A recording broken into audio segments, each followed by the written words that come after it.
पुरानी अंग्रेजी में दै सेल्फ मतलब होता है माई सेल्फ, अपने आप को पहचान। 10 जून को मैंने ज्वाइन किया था अखबार, और जुलाई में जो मानसून सत्र शुरू होता है उससे मेरी पार्लियामेंट कवरेज शुरू हो गई थी। उन दिनों पार्लियामेंट कवर करने वाला मैं शायद सबसे कम उम्र का पत्रकार रहा। इन्वेस्टिगेटिव जर्नलिज्म भी किया। द इनसाइड स्टोरी हमारा एक बहुत फेमस प्रोग्राम आता था। नोबडी विल डिक्टेट मी और माय ऑर्गेनाइजेशन। और ये कहा कि अगर तुम सच बोल रहे हो और तुम्हें भरोसा है कि तुम सच हो तो कभी झुकना मत किसी के सामने, सच बोल, चाहे उसका तुम्हें कुछ भी खामियाजा भोगना। नजर से नजर मिलाकर सलाम कर बैठा, गुलाम शाह की नींदें हराम कर बैठा। थॉट दिया कि देश में गठबंधन की राजनीति स्थायी तब हो सकती है जब उसके केंद्र में एक राष्ट्रीय पार्टी हो। एनडीए के मुकाबले आप एसडीए बनाइए, सेकुलर डेमोक्रेटिक फ्रंट। राजनीति पॉलिटिकल साइंस पढ़ाई जाती है, पॉलिटिकल लॉजिक नहीं पढ़ाई जाती। साइंस में एक्सपेरिमेंट होते हैं, साइंस में फॉर्मूले होते हैं, फॉर्मूले यूनिवर्सल होते हैं। उन्हें ऑपरेशन रिसर्च सब्जेक्ट पढ़ना चाहिए, जो एमएससी में मैथमेटिक्स में पढ़ाया जाता है। उसमें यही तो पढ़ाया जाता है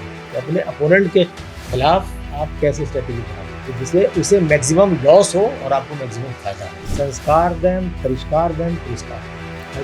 मुस्लिम इन इंडिया, हर जाति हर वर्ग को उचित प्रतिनिधित्व मिलना चाहिए, लोकसभा में भी, विधानसभा में भी और बाकी जगहों पर भी। तभी तो सबका साथ सबके विकास का नारा सक्सेसफुल होगा। नमस्कार, मेरा नाम है आस मोहम्मद कैफ। आप लोग इनकलाब हिंदी देख रहे हैं, और जब आप हमारे पॉडकास्ट देखते हैं तो आप देखते हैं कि हम कई तरह के राजनीतिक और सामाजिक शख्सियतों से बातचीत करते हैं। आज हम जिनसे बातचीत कर रहे हैं उनको लगभग आप लोग जानते ही होंगे, क्योंकि वो भी मीडिया का एक प्रमुख चेहरा है। हमारे साथ यूसुफ अंसारी हैं, जो पिछले 3 से 4 दशक से भारत के पत्रकारिता में काफ़ी चर्चित चेहरे रहे हैं। ये उन दिनों के पत्रकार हैं जब एक समय जी न्यूज़ जैसे न्यूज़ चैनल का खासकर निष्पक्ष पत्रकारिता को लेकर के जलवा रहता था। यूसुफ अंसारी का लंबा पत्रकारिता का कैरियर रहा है, और देश और दुनिया के कई बड़े प्लेटफॉर्म पर कई बहुत बड़ी जिम्मेदारियां इन्होंने निभाई हैं। कई बहुत बड़े प्रिंट के संस्थानों के भी ये सलाहकार संपादक रहे हैं, कुछ में एक कंसल्टिंग एडिटर भी रहे हैं। इनसे हम बातचीत करेंगे और देश की, दुनिया की, खासकर पत्रकारिता के इनके अनुभवों की, और ऐसे प्रसंग भी हम जानने की कोशिश करेंगे जो इनके पत्रकारिता के दिनों में हुए हों और जो अब रेयर दिखते हों। बहुत स्वागत आपका। शुक्रिया बहुत बहुत। ठीक है, आप एकदम मजामा। ये तो शायद गुजराती में कहते होंगे। यस, कि मैं बीच में 3 महीना गुजरात भी रहकर आया। संदेश अखबार में मैं गया था न्यूज़ कोऑर्डिनेटर के रूप में। तो गुजरात जाने से पहले तो गुजराती के 2 ही लफ्ज आते थे, केम छो और मजामा। और 3 महीने वहां रहने के बाद भी इतनी गुजराती में सीख पाया, केम छो मजामा। हाँ, केम छो और मजामा। और अब तो देशी गुजरात चला रहा है, ऐसा लोग कहते हैं। लोग कहते हैं कि भाई 2 गुजराती बेच रहे हैं, 2 गुजराती खरीद रहे हैं, इसी से देश चल रहा है। सही है। तो यूसुफ साहब, आप तो बहुत छोटे से एक शहर के रहने वाले हैं, बिजनौर के। और वो जो 2000 का दशक था, वो जब जैन जी आने शुरू हुए, उस दौर में आपकी पत्रकारिता जो है वो देश के सबसे चर्चित पत्रकारों में से एक थे आप। तो ये तो जानना ही चाहते होंगे लोग कि जी न्यूज़ में उस समय आप ब्यूरो चीफ थे। असल में जी न्यूज़ में जो मेरा सफ़र रहा वो असिस्टेंट प्रोड्यूसर से शुरू हुआ था। 99 एग्जैक्ट तारीख अगर मैं बताऊं आपको तो 18 अगस्त 1999 को मैंने जी ज्वाइन किया था। और उससे पहले मैं एक राजस्थान का अखबार है दैनिक नवज्योति, वहाँ मैं करीब 2.25 साल काम कर चुका था। 10 जून 1997 से लेके जी ज्वाइन करने से ठीक एक दिन पहले 17 अगस्त 1999 तक करीब 2.25 साल मैं दैनिक नवज्योति में काम कर चुका था। और उससे पहले एक पार्ट टाइम जॉब के तहत या शौकिया तौर पे जो पत्रकारिता होती तो अपने शहर बिजनौर में बिजनौर टाइम्स और चिंगारी जो हमारा अखबार है फेमस बिजनौर का, उसके लिए मैंने लिखना शुरू किया था। वहाँ से पढ़ाई के दौरान ही पत्रकारिता की शुरुआत हुई थी। लेकिन पत्रकार बनने का जो फैसला था वो किया हमने 95 में, जब हम बीएड कर रहे थे। तो बीएड करते करते एक बात जहन में ये आई कि हमारी एक बीएड में प्रिंसिपल्स ऑफ एजुकेशन हम पढ़ रहे थे, तो उसमें अलग अलग लोगों की डेफिनेशन थी। एजुकेशन क्या है, व्हाट इज़ एजुकेशन। तो उसमें था गांधी जी ने एजुकेशन के बारे में क्या कहा, रविंद्रनाथ टैगोर जी ने क्या कहा, जो और फिलोसफर्स थे उन्होंने क्या कहा, पेस्टॉल जी एक फिलोसफर हुए हैं। तो उसमें सबसे छोटी डेफिनेशन थी सुकरात, सोक्रेटिस जिसे अंग्रेजी में बोलते हैं। सुकरात जो कि यूनान के एक बहुत फेमस फिलोसफर रहे हैं, और मेरे ख्याल में फिलॉसफी में उनसे बड़ा फिलोसफर किसी को माना नहीं जाता है। उन्होंने 2 शब्दों में समझाया, नो दाई सेल्फ। पुरानी अंग्रेजी में दाई सेल्फ मतलब होता है माई सेल्फ, अपने आप को पहचानो, ये एजुकेशन। तो जैसे ये 2 शब्द हमारे कानों में पड़े, नो दाई सेल्फ, तो हमने अपना इंट्रोस्पेक्शन किया और 6 महीने तक हमने गौर किया कि हमें क्या करना चाहिए, हम किस मिट्टी के बने हैं, हमारा एप्टीट्यूड क्या है, एटीट्यूड क्या है, लाइफ का मकसद क्या है, क्या करना चाहते हैं। तो हमें लगा कि मैं टीचिंग के लिए नहीं बल्कि जर्नलिज्म के लिए मैं फिट हूँ। तो तब मैंने डिसाइड किया कि मैं जर्नलिस्ट बनूंगा। फिर हम दिल्ली आए, IIMC 96-97 बैच में हमने कोर्स किया 1 साल का। उसके बाद से फिर फॉर्मल तरीके से इस प्रोफेशन में एंट्री हुई। जब हमने जी ज्वाइन किया 1999 में, तो चूँकि 2 साल मैं अखबार में रह के रिपोर्टिंग कर चुका था और मेन पॉलिटिकल रिपोर्टिंग करता था। 10 जून को मैंने ज्वाइन किया था अखबार, और जुलाई में जो मानसून सत्र शुरू होता है उससे मेरी पार्लियामेंट कवरेज शुरू हो गई थी। यानी उन दिनों पार्लियामेंट कवर करने वाला मैं शायद सबसे कम उम्र का पत्रकार रहा हूँगा। और नौकरी ज्वाइन करने के बाद तुरंत पार्लियामेंट कवर करने का मौका मिल जाए, ये हमारे लिए बहुत बड़ी बात थी।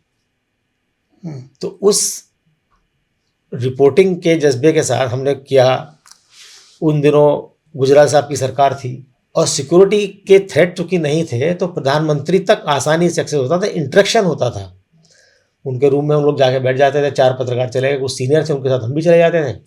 गुजराल साहब बैठते थे अपने ऑफिस में पार्लियामेंट में, हम लोगों को बुला लेते थे, चाय पिलाते थे, बात करते थे मुद्दों पर। कोई ऐसी वो नहीं थी।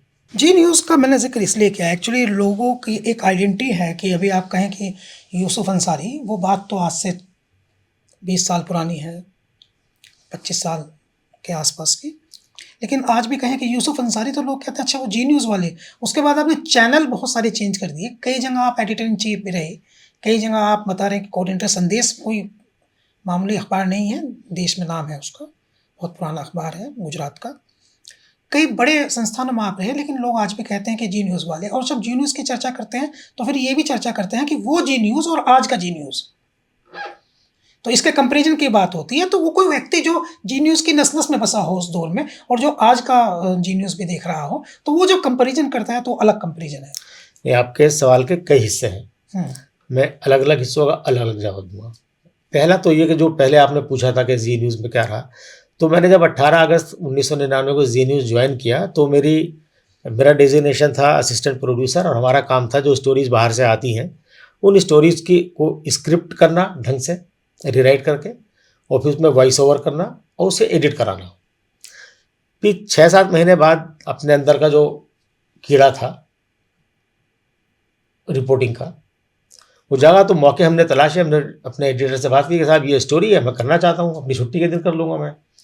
उन्होंने मुझे स्टोरी असाइन की, मैंने स्टोरी की, एडिटर को पसंद आई, तो उन्होंने हमारा ट्रांसफ़र कर दिया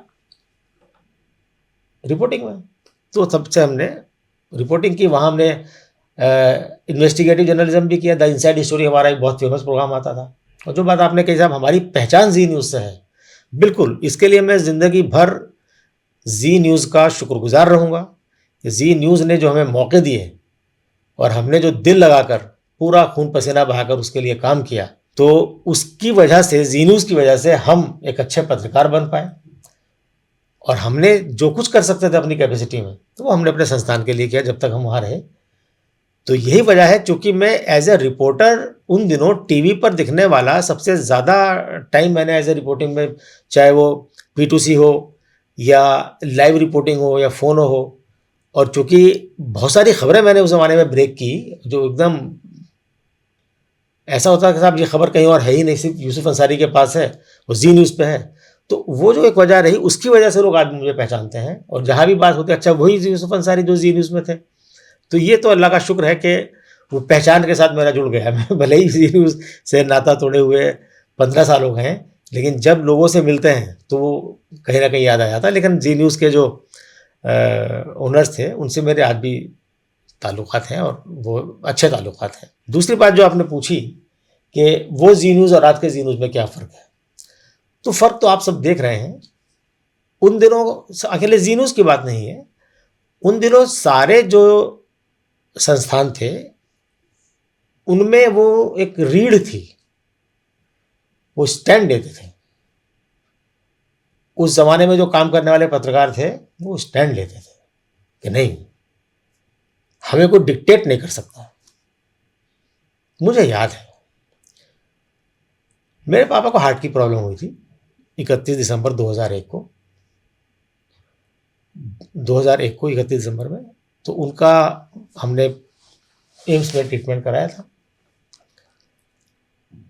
तो 2022 आ गया था, उनका ट्रीटमेंट चल रहा था।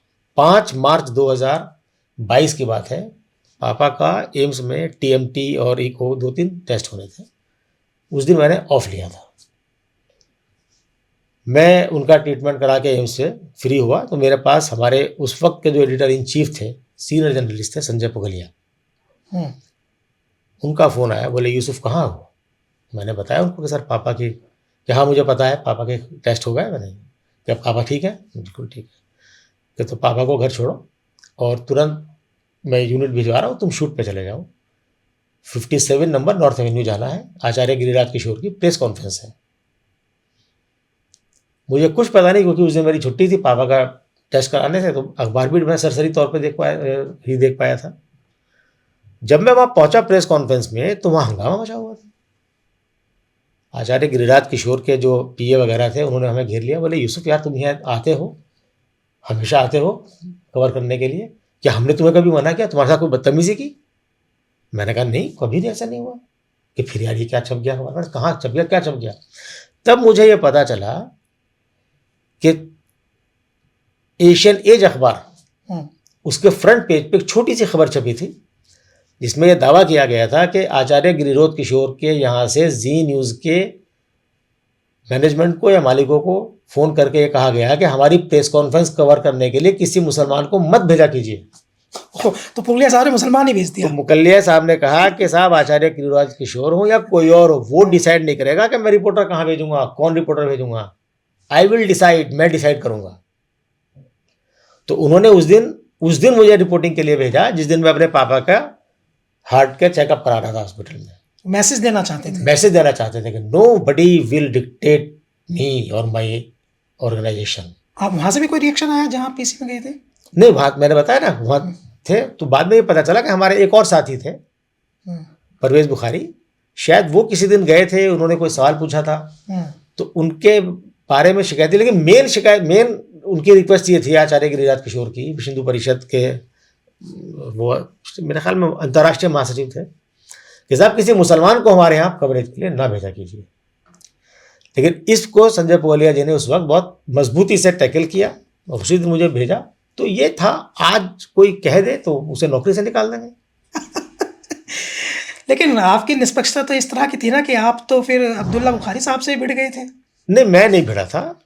मेरा काम तो पत्रकार का है और मैंने तो लाइफ में सीखा कि सवाल पूछिए आप, और ये मैंने अपने घर से सीखा। मेरे पापा पत्रकार नहीं थे, वो एक क्लर्क थे ऑफिस में, लेकिन उन्होंने हमारी परवरिश बचपन से डेमोक्रेटिक तरीके से की और ये कहा कि अगर तुम सच बोल रहे हो और तुम्हें भरोसा है कि तुम सच हो तो कभी झुकना मत किसी के सामने, सच बोलो, चाहे उसका तुम्हें कुछ भी खामियाजा भुगतना पड़े। ये हमने अपने पापा से सीखा। तो बुखारी साहब से मेरा कोई निजी खुन्नस नहीं, कोई झगड़ा नहीं, कोई उनके खिलाफ एजेंडा नहीं, कोई नफरत, कुछ नहीं था। मुझे अच्छी तरह याद है 18 अप्रैल 2006 की बात है, प्राइम मिनिस्टर हाउस पे कैबिनेट की मीटिंग चल रही थी। मैं ब्यूरो चीफ था, मेरा रिपोर्टर था रवि धीमान, उसको कवर करने के लिए जाना था। मैंने उसको भेज दिया और पीछे पीछे मैं भी चला गया। तो मैंने उस दिन 2 स्टोरी की थी। मैंने उसको बोला कि तुम इस मुद्दे पे बाइट ले लेना। एक स्टोरी तो ये थी कि अल्पसंख्यक आयोग की पिछले 9 साल की रिपोर्ट जमा पार्लियामेंट में सबमिट नहीं हुई थी, तो क्या 9 साल की रिपोर्ट एक साथ सबमिट होनी चाहिए? और एक कोई और सवाल था, वो मुझे ध्यान नहीं आ रहा एग्जैक्ट क्या था, वो हट गया। मैं भी पहुंच गया तब, बुखारी साहब की प्रेस कॉन्फ्रेंस चल रही थी वहाँ मीडिया के सामने। तो रवि सिंह ने कहा कि सर आप आ गए, आप ही सवाल पूछ लीजिएगा। तो वहाँ बुखारी साहब ये बता रहे थे कि हमने जो प्राइम मिनिस्टर से मुलाकात की है तो हमने उनसे जो मांग ये की है कि भाई जो एग्जैक्ट वर्ड उनके ये थे कि जो ओबीसी के जुमरे में आते हैं मुसलमान, उनको आरक्षण मिलना चाहिए। मैंने उनसे सवाल ये पूछा कि साहब ओबीसी में तो ऑलरेडी मुसलमानों को आरक्षण मिल रहा है 1993 से, जब से मंडल कमीशन की रिपोर्ट लागू हुई है। तो इसमें आपकी डिमांड क्या है कि क्या मुसलमानों का कोटा फिक्स कर दें? क्योंकि मंडल आयोग ने सिफारिश की थी कि भाई टोटल वो 52% ओबीसी हैं, उसमें से 9 पॉइंट समथिंग या 8 पॉइंट समथिंग मुसलमान भी हैं। तो इनका जो कोटा इनके आबादी के रेशो में फिक्स कर दिया जाए, लेकिन वो फिक्स हुआ नहीं था। तो हर कोई, तो इस पर वो नाराज हो गए। फिर क्या हुआ? और वो नाराज हो गए। मैंने ये नोट किया है कि अक्सर जो मजहबी नेता होते हैं, जो सियासत भी करते हैं, वो बहुत शॉर्ट टेम्पर्ड होते हैं। तो उन्हें ये लगता है कि भाई हमसे कोई सवाल कैसे पूछ सकता है, उस पर वो नाराज हो गए और बिना सवाल का जवाब दिए वो जाने लगे। हमसे कोई सवाल कैसे पूछ सकता है, मतलब उन्हें लगता है कि उनकी सामने वाले की इतनी हिम्मत या इतनी हिमाकत या इतनी जरूरत कैसे हुई हमसे सवाल पूछेगा। बड़े आदमी हम तो वो बड़े आदमी है। तो ये हिमाकत में कर बैठा। मुझे एक शेर याद आया कि तो नज़र से नज़र मिलाकर सलाम कर बैठा, नज़र से नज़र मिलाकर सलाम कर बैठा, गुलाम शाह की नींदें हराम कर बैठा। तो वो शायद था, वो सवाल का जवाब दिए बिना जा रहे थे। मैंने टोक दिया कि साहब सवाल का जवाब दिए बिना आप जा रहे हैं और ये तो ठीक नहीं है। इस पर उनका गुस्सा हुआ। फिर वो उनके लोगों ने हंगामा किया। 1.5 से 2 घंटा वहाँ हंगामा रहा। उनकी गाड़ी पर रेड लाइट लगी हुई थी। सवाल उठा दिया, भाई इनकी गाड़ी पर रेड लाइट किस हैसियत से लगी हुई है। तो आना फाना में उन्होंने गाड़ी की रेड लाइट उतरवाई। रिकॉर्डिंग चलती रही, सब रिकॉर्डिंग चलती रही। लाइव करते रहे आप? नहीं, हम लाइव तो वहाँ से नहीं होता था, लेकिन वो बाद में कई टीवी चैनलों ने सारी चीज़ें दिखाई और उस वक्त सारे टीवी चैनलों पर मेरा इंटरव्यू भी चला। और ये पहला मौका था कि किसी एक चैनल के पत्रकार के साथ कोई ऐसी घटना हुई तो सभी चैनलों ने उस पर वर्जन लिया। मेरा भी वर्जन लिया, उनका भी वर्जन लिया। कई चीज़ें हुई। पत्रकार एकता भी थी। पत्रकार एकता भी थी। बाद में हमने पत्रकारों ने मिलके प्रेस क्लब से लेकर जंतर मंतर तक 22 अप्रैल को शांति जुलूस निकाला। उसी जुलूस के दौरान बुखारी साहब का एक लेटर प्रेस क्लब को आया जिसमें उन्होंने उस घटना के लिए खेद व्यक्त किया था। ये पहला मौका था कि बुखारी साहब ने किसी मामले पे खेद व्यक्त किया। तो उस मामले को हमने रफा दफा कर दिया। पर्सनल आपसे माफ़ी नहीं मांगी? नहीं, पर्सनल मैं नहीं, मैं ये नहीं कहता कि वो बुजुर्ग हैं, हमारे बड़े हैं, तो अब मेरी कोई ऐसी अना नहीं थी। एक कन्फ्यूज़न हुआ, जब जो भी कुछ रहा वो उनके लोगों ने मारपीट की थी आपके साथ? करने की कोशिश की थी, मारपीट हो नहीं पाई थी, लेकिन धक्का मुक्की टाइप का तो काफ़ी कुछ हुआ था। लेकिन उसी से जुड़ी दूसरी इंसिडेंट ये है कि उसी साल मैं अपनी अम्मी के साथ और परिवार के साथ हज करने गया था। तो बुखारी साहब के एक प्रेस का काम देखते थे अनीसुर रहमान साहब, जो यूएनआई में थे। वो और हम एक ही बिल्डिंग में ठहरे थे, वो भी हमारे बिजनौर के थे। तो उन्होंने मुझसे कहा कि साहब बुखारी साहब भी आए हुए हैं, वो डेलीगेशन में थे बुखारी साहब, तो पुरानी बातें हो गई, अल्लाह के घर में हो तो मिल लो, गले मिल लो। तो मैंने उनसे कहा कि देखिए मेरी कोई गलती तो उसमें थी नहीं और मैंने उनकी तरफ से भी ऐसा कुछ नहीं कहा। मेरा मन नहीं है जाने का, लेकिन अगर वो सामने आएंगे तो मैं इतना बदअखलाक, इतना बदतमीज़ नहीं हूँ कि उन्हें सलाम ना करूँ। तो जब हम मीना में थे, शाम का वक्त था, मैं अम्मी की दवाई लेने डिस्पेंसरी गया था। वो भी हराम में थे, मैं भी हराम में था। वो सामने आया, मैंने सलाम किया। उन्होंने आगे बढ़कर फ़ौरन मुझे गले लगाया और बोलेगा यूसुफ कितनी पाक जगह, कितनी अच्छी जगह हमारी मुलाकात होने लिखी थी। दिल आपका भी साफ था, पुरानी बातों को भूल जाना। मैं तो कब का भूल चुका बुखारी साहब। उसके बाद वो कई महफिल में हमें मिले, शादियों में। हालांकि लोग बड़ा ताजुब करते थे कि वो तुम जा रहा उधर बुखारी साहब बैठे हो। तो मैंने क्या हो गया बैठे हो, तो बुजुर्ग हैं हमारे, हम जाते थे वो उसी पुरखुलूस तरीके से मिलते थे और लोगों को बड़ा ताजुब होता था। लोगों को लगा कि पता नहीं अंसारी और बुखारी के बीच तलवारें खींच गई हैं। एक और मैं इंसिडेंट बताता हूँ, बात 2019 की है। हमारे परिवार से सब लोग आए हुए थे। मैं दिल्ली में रहता हूँ, मेरे भाई बिजनौर में रहते हैं, बहन कोतवाली में रहती है, आप तो जानते हो। तो साल 1.5 साल में कोई ना कोई ऐसा मौका ज़रूर होता है कि जब हम सब लोग इकट्ठा हो जाते हैं, या तो बिजनौर में या दिल्ली में। तो सब लोग आए हुए थे, बहन भी, भाई भी, सबके बच्चे। तो सबका प्लान बना कि हम लोग लाल किला और जामा मस्जिद घूमने जाएंगे। पहले लाल किला हमने घूमा, फिर हम जामा मस्जिद पर आए, आके असर की नमाज़ हमने पढ़ी। तो मैं नमाज़ पढ़ के घूम रहा था, बुखारी साहब अचानक फ़ोन पे बात करते हुए आए और उन्होंने मुझे देखा। बोले अरे यूसुफ भाई आप कैसे? मैंने बच्चों के साथ घूमने आया था। बोले आपको बताना चाहिए था, मैं पहले आपका इंतज़ाम करा था कुछ खाने पीने का। उन्होंने सबको बुलाया, अपने ऑफिस में बैठाया, वहाँ चाय पानी जो भी हो सकता था उस वक्त किया। बच्चे कुछ मीनार पे घूमने चले गए थे, उन सबके पैसे वापस कराए टिकट के, और फिर मगरिब की नमाज के बाद आए। तो क्या है, मेरा मानना ये है, जो वाजपेयी, अटल बिहारी वाजपेयी एक बात कहा करते थे कि मतभेद होने चाहिए राजनीति में, मनभेद नहीं होना चाहिए। अटल बिहारी तो बुखारी वाजपेयी साहब वाला जो प्रकरण था, मैंने इसलिए आपको ये बात दिलाई कि उनसे हमारी कोई निजी खुंदक नहीं, कुछ नहीं है। लेकिन उसके बाद जब आपस में हम लोग मिले, गिले शिकवे दूर, बात ही खत्म हो गई। ना हमारा उनके सैकड़ों ताज कदमों में पड़े रहते हैं, जो बड़े हैं वो हमेशा बड़े रहते हैं। आपने अपनी बातचीत के बीच में एक चर्चा कर दी, एक नाम ले दिया अटल बिहारी वाजपेयी साहब का। उनके भी प्रिय पत्रकारों में आप थे। नहीं, खैर इतना प्रिय पत्रकारों में तो नहीं थे, लेकिन हाँ, उनको जब वो लीडर ऑफ अपोजिशन थे, मतलब 13 दिन का प्रधानमंत्री बनने के बाद 1996 में फिर वो इस्तीफा दिया, तो 96 से 98 तक वो लीडर ऑफ अपोजिशन रहे। उस दौरान हमने उनको कवर किया, उनसे कई बार मुलाकातें हुई, पार्लियामेंट में भी और घर पे भी, और जब वो प्रधानमंत्री रहे 98 से 2004 तक तब भी। तो इस नाते मैं उनके शख्सियत के बारे में, उनके बारे में काफ़ी कुछ जानता हूँ। कुछ अच्छे इंसिडेंट हैं उनसे जुड़े हुए जो याद रहते हैं। जैसे होली के दिन हम लोग कवर करने जाते थे, प्राइम मिनिस्टर ऑफिस के सामने हम लोग खड़े रहते थे सड़क पे। तो वाजपेयी जी के ज़माने में प्राइम मिनिस्टर ऑफिस में बढ़िया होली खेली जाती थी। तो वहाँ से 10 बजे, ठीक 10 बजे हम लोगों के लिए बुलावा आता था कि अंदर साहब बुला रहे हैं, और हम लोग अंदर जाते थे। वाजपेयी जी एक एक आदमी से जाके होली मिलते थे, सब लोग होली मिलते थे। तो कई फोटो हमारे पास उनसे होली मिलते थे। वाजपेयी की संघ से जो भी जुड़ाव रहा हो, भारतीय जनता पार्टी में वो थे तो उनकी विचारधारा वही थी। हिंदुत्व को लेकर के उनकी कविताओं का अंबार है, हिंदू तन मन, हिंदू जीवन, रग रग हिंदू मेरा मन, वो सब आपने पढ़ी होंगी। तो उन कविताओं में जो वाजपेयी हम देखते हैं वो एक अलग तरह के वाजपेयी हैं। और जब हम उन्हें प्राइम मिनिस्टर के रूप में देखते हैं, उनके एक सियासी नेता के तौर पर देखते हैं, गठबंधन की सरकार चलाते हुए देखते हैं, तो वो एक अलग तरह के वाजपेयी हैं। उन वाजपेयी में मैंने बहुत ज़्यादा तो नहीं, लेकिन काफ़ी हद तक नेहरू की झलक देखी। आप जिस रास्ते में पर देश को नेहरू लेके जाना चाहते थे, चूंकि वो नेहरू के सामने अपोजिशन में थे वाजपेयी, और नेहरू जी से उनका कई बार आमना सामना हुआ, तो हो सकता है कि वो नेहरू बनने की चाह में उनके अंदर वो, उनके नेहरू के करैक्टर से उन्होंने कुछ चीज़ें अपने अंदर आत्मसात कर ली। उनका यकीन था, और आज जो गठबंधन की राजनीति देश में चल रही है, उस राजनीति के जनक असल में अटल बिहारी वाजपेयी हैं। उससे पहले 1996 तक की जो गठबंधन की राजनीति देश की थी, वो एक अलग तरह की राजनीति थी। 1998 में एक अलग तरह की गठबंधन की राजनीति शुरू की, और उसके जनक अटल बिहारी वाजपेयी हैं। और जो थॉट अटल बिहारी वाजपेयी ने उस वक्त दिया था, वो थॉट आज भी जिंदा है। अटल बिहारी वाजपेयी को आप कहो तो मैं बता दूं वो थॉट क्या था और पुराना थॉट क्या था। हाँ, बता दीजिए। 1996 तक जो राजनीति हुई, उसमें तीसरे मोर्चे की बात होती थी, यानी दो राष्ट्रीय पार्टी अलग हैं, एक बीजेपी, एक कांग्रेस।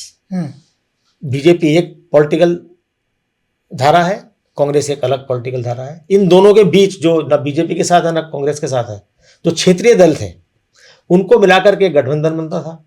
लेफ्ट उसे बाहर से सपोर्ट करता था। ये सब मिलकर भी इतने नहीं हो पाते थे कि सरकार बना सके, तो बाहर से फिर कांग्रेस समर्थन देती थी। सिर्फ 1998 में जब वीपी सिंह बने, तो एक तरफ से बीजेपी ने समर्थन उन्हें दिया, एक तरफ से लेफ्ट ने समर्थन दिया। 1996 में जो सरकार बनी यूनाइटेड फ्रंट, उस तो फ्रंट के अंदर भी कई फ्रंट थे। यूनाइटेड फ्रंट था, एक फेडरल फ्रंट उसके अंदर था, फिर लेफ्ट फ्रंट था।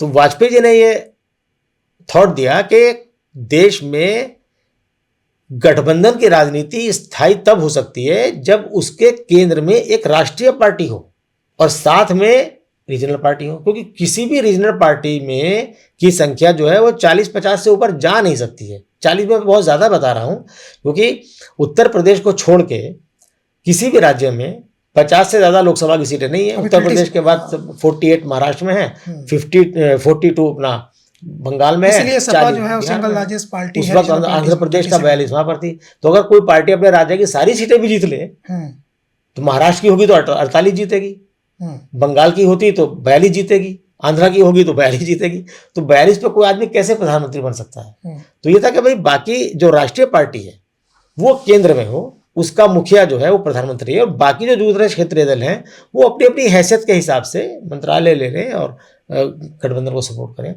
तो उसे वाजपेयी ने एक गठबंधन का फॉर्मूला दिया और 98 से लेके 2004 तक उसी गठबंधन के फॉर्मूले पे सरकार चलाई। उसी गठबंधन के फॉर्मूले पे बाद में यूपीए बना और अब जो है एनडीए चल रहा है। इंडिया गठबंधन तो भी पता नहीं है कि नहीं है, वो तो इंडिया गठबंधन है कि नहीं है? नहीं, उसकी कोई मीटिंग नहीं हुई ना बहुत दिन से। चुनाव से पहले तो बड़ा शोर था 2024 के। 24 कब था? 26 है आज।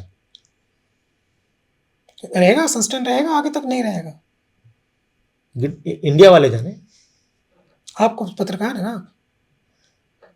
मेरे ख्याल में तो इंडिया गठबंधन जो नाम रखा गया था इसकी कोई तुक नहीं थी। जो पहले नाम था यूनाइटेड यूपीए है ना, यूनाइटेड प्रोविंशियल क्या अलायंस, प्रोग्रेसिव अलायंस, वो नाम अच्छा था। बल्कि इस गठबंधन की शुरुआत कैसे हुई है मैं आपको बताता हूँ, बहुत दिलचस्प कहानी है। जब 2002 में गुजरात में पहले गोधरा कांड हुआ, उसके बाद अहमदाबाद में नरसंहार हुआ मुसलमानों का, तो रामविलास पासवान तब जेडीयू में थे, इनका जमीर जाग गया। रामविलास पासवान को आप कुछ भी कह दीजिए, मौसम वैज्ञानिक कह दिए, कुछ कह दीजिए, लेकिन वो आदमी by heart and soul secular आदमी था और सेकुलरिज्म से उसने कभी समझौता नहीं किया। अटल बिहारी वाजपेयी सरकार में वो मंत्री थे, उन्होंने इस मुद्दे पर पार्टी छोड़ दी अपनी 2002 में, जबकि और 2 साल सत्ता का वो मजा ले सकते थे। 2004 में चुनाव हुए ना, 2 साल और कैबिनेट मिनिस्टर रहकर वो जो कहते थे सब सत्ता की मलाई खा रहे हैं, वो ले खा सकते थे। उसने छोड़ दी पार्टी और अपनी लोक जनशक्ति पार्टी बनाई। और 2002 से ही उसने, रामविलास पासवान जी ने सोनिया गांधी से अक्सर मिलते थे सेंट्रल हॉल में और बात करते थे, तो उन्होंने सोनिया गांधी को आइडिया दिया कि कांग्रेस तब तक सक्सेसफुल नहीं हो सकती जब तक वो क्षेत्रीय पार्टियों को अपने साथ लेकर न चले। 1999 के चुनाव तक कांग्रेस की जो पॉलिसी थी वो पॉलिसी ये थी, जो पचमढ़ी चिंतन शिविर में तय हुई थी, कि कांग्रेस केंद्र में तो एकला चलोरे की राजनीति करेगी, यानी अकेले, नो गठबंधन, स्टेट में साथ रहेगी। उसमें भी एक रिस्ट्रिक्शन था जो पचमढ़ी डिक्लेरेशन कहता है कि तमिलनाडु, पश्चिम बंगाल, बिहार और उत्तर प्रदेश, इन 4 राज्यों का जिक्र था कि यहाँ वो क्षेत्रीय दलों के साथ सम्मानजनक गठबंधन करेगी, केंद्र में अकेले चलेगी। तो जब पासवान जी ने सोनिया गांधी जी को गठबंधन के बारे में बताया, उन्होंने नाम भी सजेस्ट किया था कि एनडीए के मुकाबले आप एसडीए बनाइए, सेकुलर डेमोक्रेटिक फ्रंट, और यही बीजेपी है उसके गठबंधन को आम मात दे सकता है। तो सोनिया गांधी ने पासवान जी की बात मानी और उन्होंने फिर वो 2003 में शिमला चिंतन शिविर हुआ कांग्रेस का। शिमला चिंतन शिविर में एकला चलोरे की लाइन चेंज की गई, कहा गया कि भाई हम गठबंधन की राजनीति करेंगे। 2004 में पहली बार कांग्रेस ने क्षेत्रीय दलों के साथ गठबंधन करके चुनाव लड़ा। उससे पहले सोनिया गांधी गठबंधन के लिए मिलने के लिए एक एक कर सब नेताओं के घर गई। सबसे पहले पासवान जी के घर गई थी 31 दिसंबर 2003 को, और वो उस मुलाकात की खासियत ये थी कि सोनिया गांधी अपने घर 10 जनपद से निकल के पासवान के घर, तो के बीच एक दीवार थी, मिले हुए थे, तो वो पैदल गई थी। हम लोग वहाँ कवरेज कर रहे थे, कैमरा लिए खड़े थे। सोनिया गांधी पासवान से मिलने के लिए पैदल गई थी, अपने घर से निकल के पैदल, जनपद से 10 जनपद से निकल के 12 जनपद तक पैदल आई थी। तो अभी जैसे हम लोग देखते हैं कि कांग्रेस के नेता जो है उनका कम्युनिकेशन गैप है, कोऑर्डिनेशन जो है उनका लो है, और वो अपने सहयोगी दल को ही डांटने डपटने लगते हैं। दिल्ली में तो उनके अगेंस्ट ही चुनाव लड़ गए, यूपी में भी ऐसा माहौल बना रहे, बिहार में भी डिस्टर्ब किया। तो ये लोग अपनी चेयरपर्सन से क्यों नहीं सीखते? नहीं, मैंने बहुत पहले एक आर्टिकल लिखा था जब राहुल गांधी को बनाया गया था अध्यक्ष 2017 में कांग्रेस का, तो मैंने लिखा था कि राहुल गांधी को अगर गठबंधन की राजनीति में सक्सेसफुल होना है तो उन्हें सोनिया गांधी का नक्शे कदम चलना होगा। लेकिन राहुल गांधी के बारे में आज जो नेता लोग बोलते हैं कि वो एरोगेंट हैं, वो झलकता है। मैं पत्रकार हूँ, जिम्मेदारी के साथ ये बात कह रहा हूँ, इस मामले में एरोगेंस है उनके अंदर। वो अपने जिम्मेदारी, अगर 2017 में जब उन्हें अध्यक्ष बनाया गया था, उम्र में सभी कांग्रेस के जितने सहयोगी दल हैं उन सबके नेता राहुल गांधी से उम्र में बड़े हैं। सब या तो राजीव गांधी के साथ के हैं, सोनिया गांधी के साथ के हैं, शरद पवार रहे हो या ममता बनर्जी रही हो या और रहे हो। तो ये जिम्मेदारी किसकी होती है? जो आदमी नेतृत्व करता है आजीजी वो दिखाता है। मान लीजिए मैं होस्ट हूं, मैंने 20 लोगों को घर पे अपने बुलाया, तो मैं उनके साथ आजीजी के साथ पेश आऊंगा तो मैं अच्छा होस्ट कराऊंगा। मुझे अपने मिशन में शामिल करना है किसी को, तो मेरी जिम्मेदारी बनती है कि मैं जाऊं, उनसे बात करूं, उन्हें कन्विंस करूं। तो हिंदी कंपेरिजन अखिलेश यादव ज़्यादा बेहतर है उनका अपने सीनियर लोगों के साथ, इवन वो दूसरे पार्टी के क्यों ना हो, अगर एज में बड़े हैं या मुलायम सिंह जी के साथ के, तो ज़्यादा सम्मानजनक व्यवहार रहता है। वो रहता है, लेकिन उनकी राजनीति में और राहुल गांधी की राजनीति में कोई बहुत ज़्यादा फर्क मैं महसूस नहीं करता हूँ। आपने देखा होगा कि जो बात मुलायम सिंह में थी, कम से कम वो बात अखिलेश में नहीं है। और एटीट्यूड की जहाँ तक बात है, मेरा बहुत ज़्यादा इंटरेक्शन उनके मुख्यमंत्री बनने के बाद तो बिल्कुल नहीं हुआ है। जब वो पहली बार चुनाव जीत कर आए थे कन्नौज से, सांसद का चुनाव जीत कर आए थे, तब मुलायम सिंह जी के यहाँ हमारा आना जाना था। हम अक्सर उनकी बाई टेन उनका इंटरव्यू लेने के लिए जाया करते थे। मुलायम सिंह यादव चूँकि मुझे बाई नेम बाई फेस अच्छी तरह जानते थे, मैंने उनको उस ज़माने से कवर किया जब यूपीए सरकार में रक्षा मंत्री हुआ करते थे। तो अखिलेश से कहा था, कहते ये बड़े भाई हैं, उनका सम्मान करो, नमस्ते करो। तो तब से मैं जानता हूँ। बाद में उन्होंने हमसे कहा था कि अखिलेश को कुछ बोलना सिखाओ टीवी के सामने, कुछ थोड़ा सा शुरू करो उनको। उसके बाद नहीं रहा, लेकिन जो हमने उनको राजनीति करते हुए देखा है, तो अभी चूँकि यूपी के कास्ट इक्वेशंस और यूपी में जो मुलायम सिंह यादव की पकड़ थी ज़मीन पर, वो चीज़ अखिलेश यादव को विरासत में मिली है। और अखिलेश यादव को मुलायम सिंह यादव अपने सामने एस्टेब्लिश कर गए, अपने सामने मुख्यमंत्री बनवा के, और उनके सामने जो भी होना था परिवार में, जो भी अड़चनें आ सकती थी, तो अपने सामने उन्होंने एस्टेब्लिश किया। तो इसलिए वो एक हाथ आ गया। सोनिया गांधी राहुल गांधी को अपने सामने एस्टेब्लिश नहीं कर पाई। बिग पॉइंट है। हालांकि 2012 में राहुल गांधी को प्रधानमंत्री बनना था। कांग्रेस के वरिष्ठ नेताओं से हमारी जब चर्चा होती थी तो प्लान ये था, 2009 में जब दोबारा यूपीए की सरकार बनी तो कांग्रेस का प्लान ये था कि 2012 में डॉक्टर मनमोहन सिंह को एक रेस्पेक्टफुल एग्जिट देते हुए राष्ट्रपति बनाया जाएगा और उनकी जगह प्रधानमंत्री पद की कमान राहुल गांधी संभालेंगे। ऐसा हुआ नहीं, मगर क्यों ऐसा हुआ नहीं? क्योंकि उस वक्त वो 2011 में इंडिया अगेंस्ट करप्शन का मूवमेंट शुरू हो गया। रामलीला मैदान से लेकर जंतर मंतर तक जो है आम आदमी पार्टी, अन्ना हजारे आके बैठ गए, सब कुछ हुआ। तो वो जो माहौल बना के करप्ट सरकार है, कॉमनवेल्थ गेम के बाद सब कुछ शुरू हुआ, उसमें सोनिया गांधी ये हिम्मत नहीं जुटा पाई कि इन हालात में राहुल गांधी का सत्ता संभालना पॉसिबल नहीं है। लेकिन मेरा मानना ये है, और भी पॉजिटिव हो जाता। मेरा मानना ये है, और कांग्रेस के कई नेताओं से हमारी इस बारे में बातचीत हुई है, कि अगर 2012 में राहुल गांधी देश के प्राइम मिनिस्टर बन जाते तो 2014 में तो यूं तो कांग्रेस का जाना तय था। तो कांग्रेस की शायद इतनी बुरी तरह शर्मनाक हार नहीं होती कि कांग्रेस महज 44 सीटों पर सिमटती। उसका फायदा यह होता कि राहुल गांधी प्राइम मिनिस्टर रहते 2 साल करीब करीब, तो 2 साल प्राइम मिनिस्टर रहने के बाद एक तो हमेशा के लिए उन्हें पूर्व प्रधानमंत्री का प्रोटोकॉल मिलता, और वो विपक्ष के नेता के रूप में उनकी दावेदारी हो जाती मजबूत।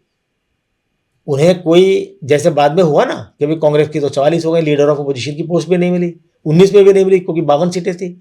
लोकसभा में लीडर ऑफ अपोजिशन की पोस्ट लाने के लिए आपको 55 सीटें जीतनी जरूरी है, क्योंकि पार्लियामेंट की 543 सीटों का 10% 54 बैठता है, 55 होनी चाहिए, तो नहीं मिली, तो 2 बार नहीं मिली। तो वो 10 साल का लंबा गैप हो गया। अगर वो एक्स प्रधानमंत्री होते, एक्स पीएम होते, तो हो सकता है कांग्रेस को 2014 में 44 के बजाय 64 सीटें मिल जाती, तो लीडर ऑफ अपोजिशन ऑलरेडी हो जाते, जो अब वो बने हैं लीडर ऑफ अपोजिशन। नहीं, किसी ने मुझे बताया, मैं आपसे भी वेरीफाई कर लूँ, चूँकि आप ना कांग्रेस कवर करने वाले देश के सबसे इंगेज रहने वाले जर्नलिस्ट में से एक हैं। कांग्रेस आपने लंबे समय से कवर की, और कांग्रेस में आपके लिंक्स भी हमेशा से बहुत अच्छे रहे। आज भी आपके संबंध कांग्रेस में भीतर तक है, और जो एक्टिव जर्नलिस्ट हैं संभवतः उनसे भी कई अधिक जानकारी आप तक पहुंच जाती है कांग्रेस की, इसलिए पूछ रहा हूँ। नहीं, हमें किसी ने बताया कि राहुल गांधी को प्रधानमंत्री बनाए जाने के पीछे सोनिया गांधी, आप बता रहे हैं 2012 में बनाना चाहते, बनना चाहिए था, सोनिया गांधी ने ही हिम्मत नहीं कर पाई। ये बात तो सही है कि सोनिया गांधी हिम्मत नहीं कर पाई, सोनिया गांधी ने नहीं बनने दिया उस समय। और तो क्या ये भी सही है कि सोनिया गांधी को प्रधानमंत्री बनने के जो अवसर मिला था मनमोहन सिंह से पहले, उस समय राहुल गांधी ने उनको रोका था? नहीं, देखिए परिवार में अंदर क्या हुआ ये तो मैं नहीं जानता हूँ, लेकिन सोनिया गांधी को मैं उस दिन से कवर कर रहा था जिस दिन से वो कांग्रेस की अध्यक्ष बनी थी। जैसे सीताराम केसरी नरसिम्हा राव का तख्ता पलट करके अध्यक्ष बने, उसी तरह सीताराम केसरी का तख्ता पलट करके सोनिया गांधी अध्यक्ष बनी। तो वो हम कवर कर रहे थे 98 के चुनाव के बाद अचानक। तो सोनिया गांधी की एक प्रेस कॉन्फ्रेंस हुई थी, मेरे ख्याल में 99 में हुई थी या 98 में, मुझे एग्जैक्ट सन याद नहीं आ रहा है। तो उस प्रेस कॉन्फ्रेंस में उनके सवालों के जवाब में कुछ ऐसी बात निकली कि जिसे वो मेरे मन में यहाँ घुस गई, रह गई, अटक गई। तो मैंने कांग्रेस के एक बहुत बड़े नेता से इस बारे में डिस्कस किया। मैंने ये ऐसा क्यों कहा इन्होंने? उनका कहना यह था कि I am not in politics to get any big post, और मुझे पोस्ट का कोई लालच नहीं, इस तरह की बात उन्होंने कही थी। एग्जैक्ट वर्ड मुझे याद नहीं आ रहे, लेकिन उनका सेंस यही था कि मुझे कोई पद नहीं चाहिए। तो मैंने ये बहुत बड़ी बात है, और तब तक चुनाव तो बहुत दूर थे। लेकिन वो 2004 आते आते मैं कांग्रेस के कई वरिष्ठ नेता जिनका 10 जनपथ में से करीबी रिश्ता था, तो उनसे मैंने डिस्कस किया। तो उन्होंने मुझे कहा कि कांग्रेस सत्ता में जब आएगी तो सोनिया गांधी नहीं बनेंगी पीएम, ये मैं लिख के दे सकता हूँ। तो उन्होंने बताया कि वो प्रेस कॉन्फ्रेंस में जो बात आपने कई बार पूछी है उसका यही मीनिंग है कि वो आगे चल के अपने बच्चों का फ्यूचर सुरक्षित करना चाहती हैं, तो लेकिन अपने बच्चों में से किसी को नहीं बनाएंगी, कांग्रेस में किसी वरिष्ठ नेता को बनाएंगी। 2004 में मुझे पहले से मालूम था कि doctor Manmohan Singh prime minister बनेंगे। और मैं आपको बता दूं, आप कहीं से अगर रिकॉर्डिंग मिल जाए तो आप निकाल के चेक कर लीजिएगा जो मैं बोल रहा हूँ। रिजल्ट आए थे शायद 13 या 11 मई को 2004 में, और 2015 या 16 को पहले कांग्रेस संसदीय दल की बैठक हुई, उसमें सोनिया गांधी को नेता चुना गया संसदीय दल का। उसके बाद पार्लियामेंट के सेंट्रल हॉल में यूपीए के घटक दलों की बैठक हुई, सारे जो कांग्रेस के साथ चुनाव लड़े थे, उसमें भी सोनिया गांधी को चुना गया। तो मैं बाहर विजय चौक से लाइव कर रहा था, तो उन्होंने पूछा कि सोनिया गांधी के प्रधानमंत्री बनने का रास्ता अब साफ हो गया है। मैंने हाँ, रास्ता तो बिल्कुल साफ है, कानूनी रूप से कोई अड़चन नहीं है, लेकिन सोनिया गांधी प्रधानमंत्री बनेंगी इसे लेकर मुझे डाउट है। मुझे नहीं लगता कि सोनिया गांधी बनेंगी। प्रधानमंत्री जो बनेगा वो सोनिया गांधी की पसंद का होगा, उनकी मर्जी से बनेगा। मेरे एडिटर ने पूछा मुझसे कि क्या तुम बकवास कर रहे हो? मैं बकवास नहीं कर रहा हूँ, मेरे पास इनपुट है इसलिए मैं कह रहा हूँ। आपकी बात अलग थी दूसरे पत्रकारों से, जो बोल रहे थे। हाँ, ये सब रिकॉर्डेड है। हाँ, रिकॉर्डेड, गुड। और 2 दिन बाद ये हुआ, सोनिया गांधी ने मना कर दिया। तब आपके एडिटर ने क्या कहा? शाबाशी दी। बकवास सब हटा लिया? नहीं, शाबाशी दी। हाँ, गुड। और ये जो सोनिया और राहुल वाला एपिसोड था, जो भी है, मुझे बस ये जानना है, क्योंकि आप नज़दीक थे अहमद पटेल के। अहमद पटेल ने क्या वाकई 2002 के दंगों के बाद नरेंद्र मोदी और अमित शाह की मदद की थी? बकवास है। अहमद पटेल के खिलाफ उनके विरोधी कांग्रेसियों का प्रोपेगेंडा है। अहमद पटेल कांग्रेस में वो शख्स थे जिन पे सोनिया गांधी सबसे ज़्यादा भरोसा करती थी। अहमद पटेल ने 20-21 साल जो सोनिया गांधी के साथ उनका रिलेशन एज ए राजनीतिक सचिव रहा, अपने लिए या अपने परिवार के लिए इतना सा भी कोई फेवर नहीं लिया। यही एक वजह थी कि सोनिया गांधी आंख मूंद कर अहमद पटेल पर भरोसा करती थी। कांग्रेस में कई नेता थे जिन्होंने अहमद पटेल को वहाँ से हटाने की कोशिशें की, खूब चालबाजियाँ की, साजिशें की, लेकिन कोई सक्सेसफुल नहीं हो पाया। तो इसलिए पार्टी के अंदर एक बड़ा तबका था जो अहमद पटेल के खिलाफ इस तरह की खबरें फैलाता था, और ये कहा जाता है, उसका ठिकरा फोड़ा जाता है राहुल गांधी के सर पे कि साहब राहुल गांधी अहमद पटेल को पसंद नहीं करते हैं, या हो सकता है कि उन्हें लगता है कि साहब कांग्रेस नंबर 2 की पोजीशन में मैं ही भले हूँ, लेकिन सारा काम अहमद पटेल करते हैं। तो इसको लेकर के वो एक पार्टी में एक चली आती थी। लेकिन अहमद पटेल ने कभी मोदी के, एक बार मोदी जी ने दावा किया था कि साहब अहमद भाई के घर में जाया करता था, एकदम झूठा दावा है। कभी मोदी अहमद पटेल के घर नहीं गए, अहमद पटेल कभी मोदी से नहीं मिले। अहमद पटेल जब गुजरात में से राज्यसभा सांसद थे, तो चूंकि वो हज कमेटी या वक्फ बोर्ड का कुछ था, उसमें कानूनन वहाँ के एमपी को वक्फ बोर्ड में या हज कमेटी में मेंबर होना जरूरी होता है, उस नाते अहमद पटेल थे। उसमें मोदी का कोई एहसान थोड़ी था कि साहब उन्हें मेंबर बना के फेवर कर दिया। तो ये राजनीति में एक दूसरे के खिलाफ प्रोपेगेंडा पहले से चला आ रहा है। अश्वत्थामा मारा गया, महाभारत काल से चला आ रहा है ये। इस तरह के भी आरोप थे कि अहमद पटेल कांग्रेस के मुख्यमंत्री को मिलने का समय नहीं देते। नहीं, गलत है। सब लोग मिलते थे, रात को हमने मिलते हुए देखा, जब समय होता था तब समय देते थे वो। तो इनकी बेटी मुमताज़ पटेल और बेटा फैसल पटेल अब दर दर की ठोकरें क्यों खा रहे हैं? उनके लिए कोई एक स्थायी सम्मान, एक अपेक्षित सम्मान क्यों नहीं दे रही है कांग्रेस पार्टी? बदला ले रहे हैं लोग। कौन बदला ले रहे हैं? जो लोग नहीं चाहते थे साहब अहमद पटेल के हाथ में पावर रहे या वो सोनिया गांधी के नज़दीक रहें, वो पार्टी में डिसीजन लें, जो अहमद पटेल को उनके जीते जी उनके पद से हटा नहीं पाए, अब उन्हें मौका मिल गया कि साहब अहमद पटेल को तो हम कुछ नहीं बिगाड़ पाए, उनके बच्चों को हमें सेटल नहीं होने देंगे। लेकिन मैं बहुत जिम्मेदारी के साथ ये बात कहता हूँ, ये शर्म की बात है। जिस पार्टी पर ये आरोप लगते हैं कि साहब उसमें परिवारवाद को बढ़ावा दिया जाता है, और तमाम ऐसे एग्जाम्पल्स हैं कि राजीव गांधी के दोस्त थे राजेश पायलट, उनकी डेथ हो गई, तो उनकी डेथ के फ़ौरन बाद उनकी पत्नी को टिकट दिया गया। वो लोकसभा जीत करके आई दौसा से, रमा पायलट।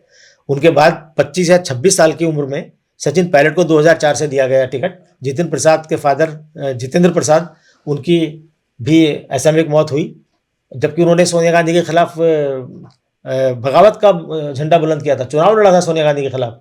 उसके बावजूद सोनिया गांधी ने जितेंद्र प्रसाद को टिकट देकर 2004 में ही एमपी बनाया, बाद में मंत्री बनाया, सचिन पायलट को मंत्री बनाया। तो क्या इनसे कम अहमियत अहमद पटेल की थी कांग्रेस में? क्यों अहमद पटेल के बच्चों को दर दर की ठोकरें खानी पड़ रही हैं? ये तो राहुल गांधी को सोचना चाहिए, सोनिया गांधी को सोचना चाहिए। पावर सेंटर कहाँ है? राहुल गांधी को सोचना चाहिए, सोनिया गांधी को सोचना चाहिए। तो आजकल राहुल गांधी तो बहुत अपडेट रहते हैं ना, उनके हाथ में फ़ोन होता है, हर वक्त दिखते रहते हैं, कोई सूचना उनसे छिपी हुई नहीं है, हर सारे ट्वीट्स उनके पास तक पहुंच जाते हैं, सारे मैसेज उनके पास तक पहुंच जाते हैं। ये इतना बड़ा मैसेज है, तो ये इतना बड़ा मैसेज उन तक नहीं पहुंच पाया? नहीं, मुझे नहीं मालूम पहुंच पाया नहीं पहुंच पाया। जो आपने सेंटर्स की बात की, तो सेंटर तो आज भी बहुत सारे हैं कांग्रेस में, पावर सेंटर।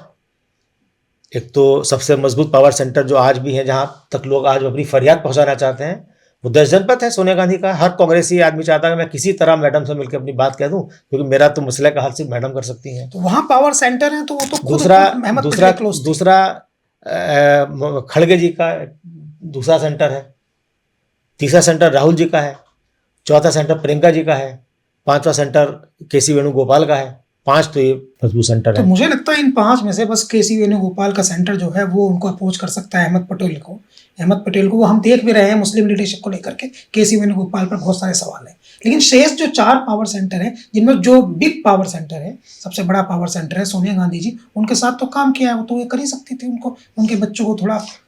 लेकिन तो मैंने यही तो कहा है, मैं यही तो कह रहा हूं कि भाई अहमद पटेल जो सोनिया गांधी के सबसे भरोसेमंद लीडर थे, सिपा सालार थे। ये कहा जाता है कि साहब कई बार ऐसा होता था कि भाई किसी को सोनिया गांधी जी से मिलना है तो वो कहते थे साहब मीट टू अहमद जी, और उनका प्रॉब्लम सॉल्व हो जाती थी। उस अहमद पटेल की बेटी को या उनके बेटे को कांग्रेस के नेता अगर आज इग्नोर कर रहे हैं, उनसे मिलना पसंद नहीं करते, उन्हें कहीं किसी अच्छी जगह पे कोई जिम्मेदारी नहीं दी गई है, तो भाई ये तो बड़ी कांग्रेस की बड़ी दयनीय स्थिति है। जो आप कह रहे हैं उसका एक बहुत हाल के दिनों का एक बहुत मजबूत उसका उदाहरण है। नसीमुद्दीन सिद्दीकी जब कांग्रेस पार्टी छोड़ करके सपा में गए, तो उनसे पूछा गया कि आपने प्रियंका जी से नहीं बताया कि हाँ मैं प्रियंका जी से मिला, मैंने उनसे कहा मैं काम के बिना नहीं रह सकता हूँ, मैं काम करने वाला व्यक्ति हूँ। तो प्रियंका ने कहा संदीप देख लेना। वो जो आप कह रहे हैं कि नहीं, असल में जिस दिन नसीमुद्दीन सिद्दीकी साहब ने पार्टी छोड़ी कांग्रेस, उस दिन मेरी उनसे बात हुई थी। उन्होंने बताया वही बात जो सारी जगह आई है कि साहब मुझे काम नहीं दिया गया। दरअसल वो एक अलग, नसीमुद्दीन सिद्दीकी का मैटर एकदम बाकियों से अलग है।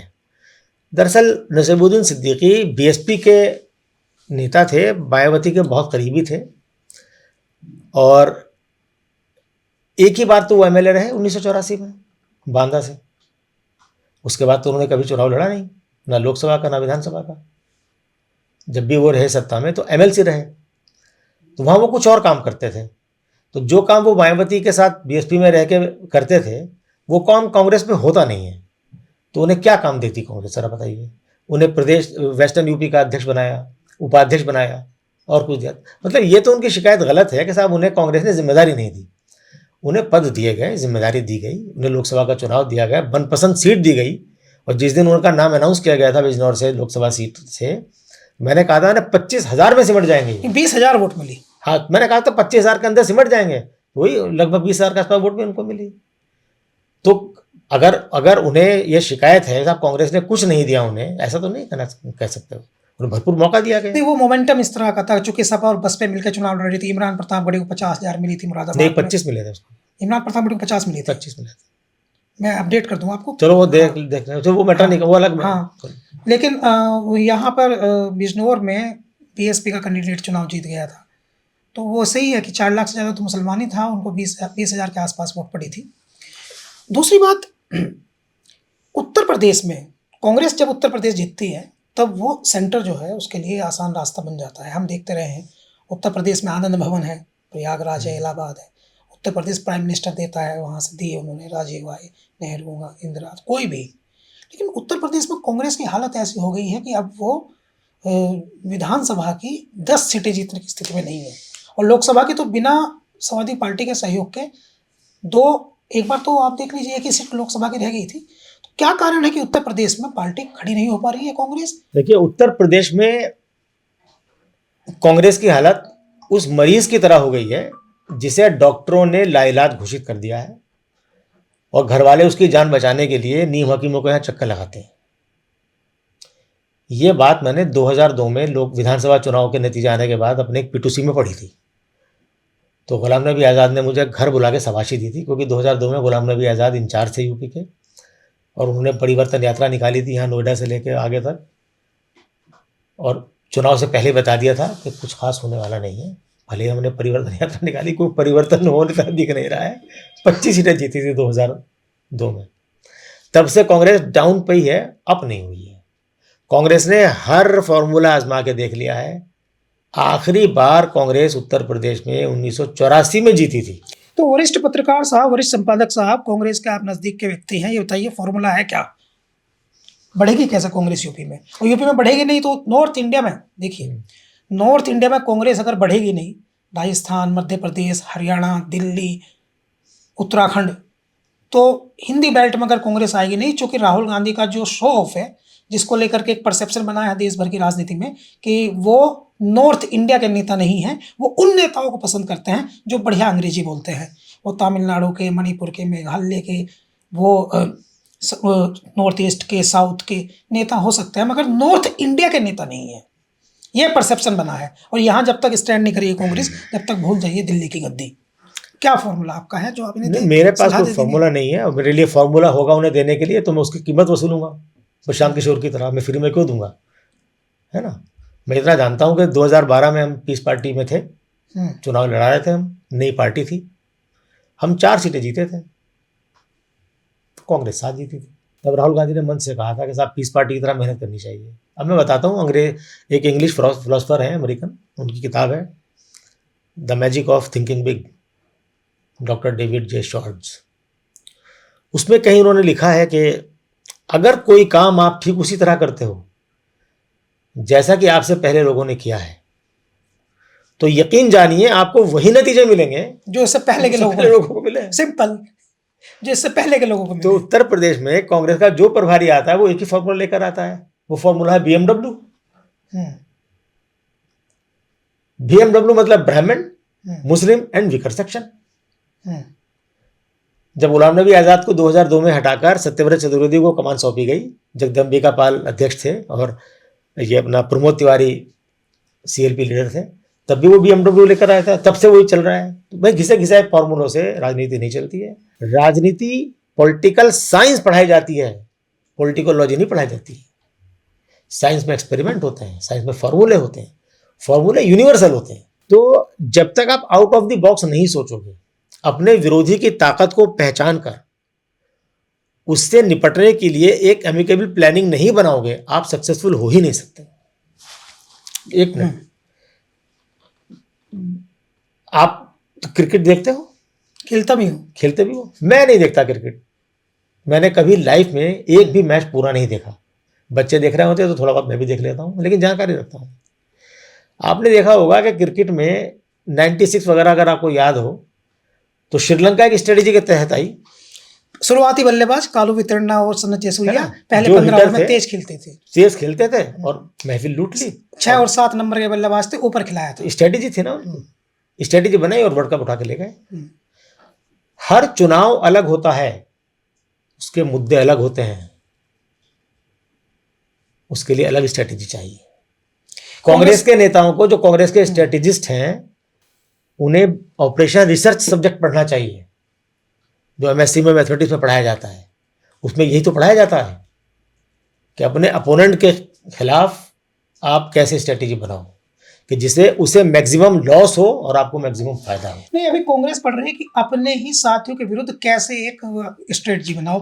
कांग्रेस में बहुत सारे नेता ऐसे हैं, जैसे कमलनाथ मध्य प्रदेश में उन्होंने कहा था कौन अखिलेश, और भी कई नेता हैं जैसे हुड्डा, उन्होंने कहा हमारे यहाँ दखल मत दो, अपना पूरा नियंत्रण रख करके हरियाणा चुनाव लड़ा। जैसे बिहार, वहाँ हमने देखा कई नेताओं में आपस में टिकटों को लेकर के किस तरह से कन्फ्लिक्ट हुआ। जैसे महाराष्ट्र, तो कांग्रेस में बहुत सारे नेता हैं जो खुद को एक्सपीरियंस के हिसाब से, पावर के हिसाब से और योग्यता के हिसाब से अपने नेता से बड़ा समझते हैं। देश में 300 साल, कितने साल मुगल राज रहा, बाद में बिखर गया। क्यों बिखर गया? हम्म। क्योंकि दिल्ली की गद्दी पे बैठने वाला राजा जो है कमजोर हो गया था, सारे क्षेत्र उठा गए। चूंकि दिल्ली कमजोर है, नेतृत्व क्षमता नहीं है, सबको डील करने की क्षमता नहीं है, इसलिए सब बेलगाम हो रहे हैं। तो दिल्ली कमजोर है। अहमद पटेल की डेथ जब हुई तब जनार्दन द्विवेदी का एक कोट आया था।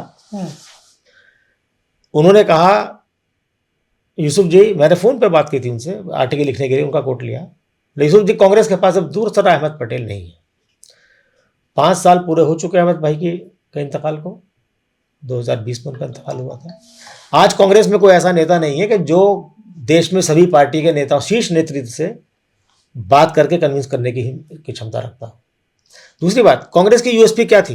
कांग्रेस की यूएसपी थी गांधी नेहरू परिवार, उसी को डिस्क्रेडिट कर दिया नरेंद्र मोदी, अमित शाह की कंपनी ने मिलकर। जिस आधार पे आपको वोट मिलता है, जो आपका ब्रांड का सबसे बड़ा ऐसा प्रोडक्ट है जो सबसे ज्यादा रिवेन्यू ला के देता है, उसी में कमी निकाल दी। इतना बदनाम किया, क्या क्या नहीं बोला, जर्सी गाय, हाइब्रिड बछड़ा और पता नहीं क्या क्या नहीं बोला, डांगर वांग, दुनिया भर की चीजें बोली गई। तो उनके नाम पे वोट नहीं मिलते। हालत ये आ गई कि सब राहुल गांधी अपना चुनाव अमेठी में हार गए, जहां कभी हारे नहीं थे। वो कब हारे? जब प्रियंका गांधी इंचार्ज थी यूपी की।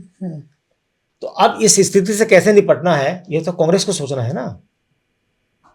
जिस दिन कांग्रेस सोचती हुई दिखेगी, उस दिन हम अपने आर्टिकल में लिखेंगे कहाँ कांग्रेस सोच रही है, कुछ कर रही है। लेकिन अभी तो थोड़ा बेटर हुआ 2024 के चुनाव में, तो कहाँ कांग्रेस बेटर हुआ? बेटर किया, 100 सीटें चली गई। 2024 कांग्रेस के पास गोल्डन अपॉर्चुनिटी थी, कांग्रेस जीत सकती थी। मैं पहले दिन से बोल रहा था, चुनाव से पहले से, कि कांग्रेसियों को यहाँ कमी है। कांग्रेस के कई वरिष्ठ नेताओं के साथ बात हुई और कई नेताओं को मैंने लिख के बताया कि साहब यहाँ ये सीटें हैं, 125 से 145 सीटें कांग्रेस जीत सकती है, इतनी मेहनत करनी है बस। जहां कांग्रेस सबसे ज्यादा मजबूत थी वहीं वो हार गई। मैंने एक आर्टिकल लिखा था, 9 राज्यों की जंग में छुपी है सत्ता की चाबी। वो 9 राज्य वो हैं जहां कांग्रेस और बीजेपी के बीच डायरेक्ट फाइट है। कांग्रेस बीजेपी को आमने सामने की टक्कर में नहीं हरा पा रही है। कांग्रेस की सबसे बड़ी प्रॉब्लम यह है, और इस तथ्य को कांग्रेस स्वीकार करने को तैयार नहीं है। आप उंगलियों पे गिन लीजिए, 29 सीटें कर्नाटक में है। ठीक, बीजेपी कांग्रेस की डायरेक्ट फाइट है। उसके बाद आप आइए, 26 सीटें गुजरात में है, बीजेपी कांग्रेस की डायरेक्ट फाइट है। ठीक है। मध्य प्रदेश में 28 सीटें हैं, 29 सीटें हैं, डायरेक्ट फाइट है। राजस्थान में 25 सीटें हैं, हरियाणा में 10 सीटें हैं, दिल्ली में 7 सीटें हैं। तो चलो, दिल्ली में आम आदमी पार्टी आ गई है। उत्तराखंड में 5 सीटें हैं, हिमाचल में 4 सीटें हैं। तो यहाँ तो किसी गठबंधन की जरूरत नहीं है। या कितनी सीटें कांग्रेस जीती है? आखिरी बार जब कांग्रेस सत्ता में थी 2009 में, तो ये 9 राज्यों की मिलाकर के 145 सीटें बनती हैं। इन 145 सीटों में 2009 में कांग्रेस ने 70 के आसपास सीटें जीती थी, यानी 50% से ज्यादा का रेशो था, 70 के आसपास जीती थी सीटें। अब इन 5 राज्यों में मिला के कांग्रेस के पास 5 सीटें हैं। तो अगर जो कर्नाटक में कांग्रेस सिद्धारमैया 2023 में जीतने के बाद, कांग्रेस की जो रुचि है एक्चुअली, वो आपने एक बहुत बड़ा मुद्दा जो है, ये कांग्रेस को भी समझना चाहिए और जो इनके सहयोगी दल हैं क्षेत्रीय, उनको भी समझना। कांग्रेस की रुचि भारतीय जनता पार्टी को हराने से ज्यादा क्षेत्रीय दलों के पास जो वोट बैंक चला गया है उसको वापस लाने में होती है। नहीं, कांग्रेस जो है एक होलिस्टिक जो रणनीति होनी चाहिए ना, वो बनाने में नाकाम है। कांग्रेस में अपने आप को आगे बढ़ाने के लिए क्या स्ट्रेटेजी बनाई जाए, अपने गिरबान में झांक के देखने के लिए इंट्रोस्पेक्शन कैसे किया जाए, उसकी इच्छा नहीं बची है। आजकल कांग्रेस पे कम्युनिस्ट विचारधारा हावी हो गई है। जैसे लोग कहते हैं कि लेफ्ट के लोग जो हैं राहुल गांधी को, लेफ्ट में कौन है जो राहुल गांधी के करीब आ जाए? सीताराम येचुरी को राहुल गांधी मानते थे, सीताराम येचुरी राहुल गांधी को पसंद करते थे, अब वो रहे नहीं। कोई राहुल गांधी के साथ आपने कोई देखा लेफ्ट का नेता, बड़ा नेता? ये जो भारत जोड़ो और यात्रा, अगर लेफ्ट के पास, कांग्रेस के पास जाने का जो, अब लेफ्ट चूंकि राजनीति में लुप्त सा हो गया है, ये तो शुरू से रहा है, आज की तो बात है नहीं। आज़ादी के टाइम से, जब आज़ाद 1947 में जितने लेफ्ट विंग के लोग थे वो राइट में तो चूंकि जा नहीं सकते थे, तो सब कांग्रेस में तो समाहित हो गए थे। अरुणा आसफ अली, जिन्होंने महात्मा गांधी के जेल में होने के बाद भारत छोड़ो आंदोलन की कमान संभाली थी, अरुणा आसफ अली कम्युनिस्ट थी, वो तो कांग्रेस में आई। आसफ अली कम्युनिस्ट थे, आए। कांग्रेस तो एक ऐसा पॉलिटिकल फॉर्म शुरू से रहा है कि जहां पर हर सोच का व्यक्ति रहा है, राइटिस्ट भी रहे, सेंट्रिस्ट भी रहे, लेफ्टिस्ट भी रहे। मौलाना अबुल कलाम आजाद भी वहां थे। तो राइटिस्ट तो सब मौका पड़ते ही सब भाजपा में चले गए। अब चले गए ना, तब तो भाजपा नहीं थी। अब तो पूरा देश, तब तो कांग्रेस ही भाजपा थी। अब तो पूरा देश भाजपा में जा रहा। कांग्रेस के कितने नेता 2014 के बाद से छोड़ के भाजपा में चले गए हैं। ये तो वो लोग हैं जो सत्ता की तरफ, सत्ता का जो मैग्नेट है, पावर का जो मैग्नेट है, वो अपनी तरफ खींच लेता है। मणिशंकर अय्यर साहब को तो आप जानते ही होंगे अच्छी तरह। कुछ दिन पहले उन्होंने एक कार्यक्रम में दो बात कह दी। एक तो उन्होंने राहुल गांधी को लेकर कुछ कह दिया, उसकी बात भी हम करेंगे। एक उन्होंने कहा कांग्रेस में मुसलमान लीडरशिप खत्म की जा रही है। उन्होंने कहा कांग्रेस में मुसलमान लीडरशिप नहीं दिखती। एक कार्यक्रम में थे, उन्होंने कहा इमरान प्रतापगढ़ी है, सलमान खुर्शीद है, और क्यों नहीं है।